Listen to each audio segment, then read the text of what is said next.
दोस्तों, भगवान शिव को मोक्ष का देवता कहा जाता है।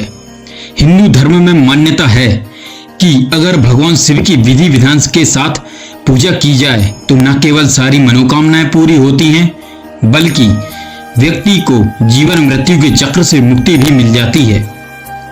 नमस्कार दोस्तों, मेरा नाम है विकास पवार और आप देख रहे हैं एबनॉर्मल एनर्जी। विशेषकर महाशिवरात्रि के दिन भगवान शिव की स्तुति करने का विशेष महत्व है। आपके ध्यान दिया होगा कि भगवान शिव के पूजन में धतूरा, पुष्प, बेलपत्र, दूध, जल, फल आदि के अलावा भस्म से भी उनका तिलक किया जाता है। सभी देवताओं में केवल भगवान शिव ही ऐसे देवता हैं जिन्हें भस्म यानी राख चढ़ाई जाती है या उनका भस्माभिषेक किया जाता है। शिव पुराण में इससे जुड़ी एक कहानी मिलती है, आइए हम आपको बताते हैं। भगवान शिव अपने शरीर पर भस्म क्यों लगाते हैं? शिव पुराण में वर्णित कहानी के अनुसार देवी सती के पिता प्रजापति दक्ष भगवान शिव को बिल्कुल भी पसंद नहीं करते थे। प्रजापति दक्ष अपनी पुत्री सती का विवाह भगवान शिव के साथ नहीं करना चाहते थे, लेकिन अपनी पुत्री के हक के कारण दक्ष विवश हो गए और देवऋषि नारद के कहने पर दक्ष अपनी पुत्री की बात मानने के लिए तैयार हो जाते हैं और शिव और सती का विवाह हो जाता है। लेकिन विवाह के बाद भी प्रजापति दक्ष के मन में भगवान शिव के प्रति कठोरता ही रही।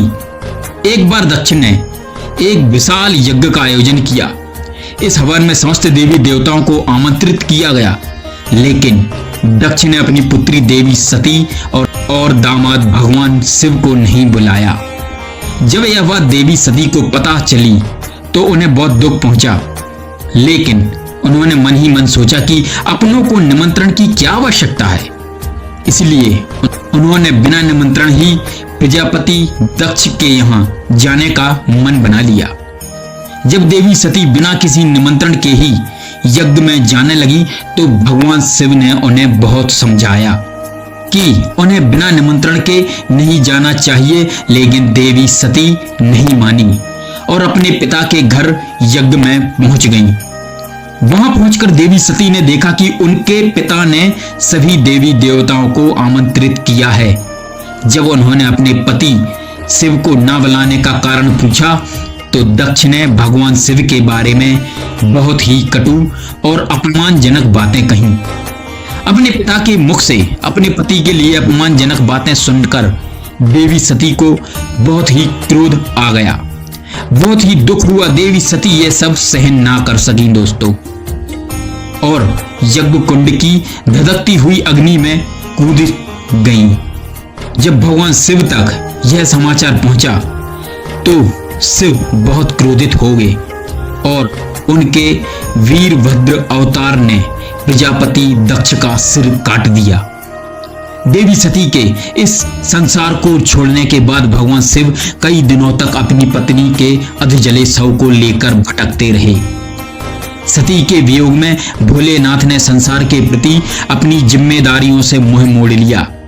महादेव सती के शव को छोड़ने के लिए तैयार नहीं थे।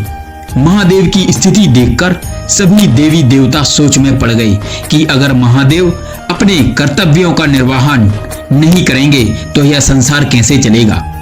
इस कारण से भगवान विष्णु ने अपने सुदर्शन चक्र से देवी सती के शव के कई टुकड़े कर दिए और भगवान शिव के हाथों में शव से निकली राख रह गई।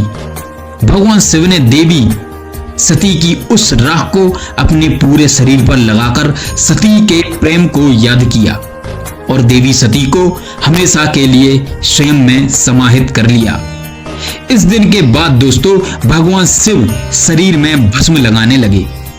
भगवान शिव शरीर में भस्म लगाकर यह संदेश देते हैं कि इस संसार में कुछ भी स्थायी नहीं है, सब कुछ नश्वर है।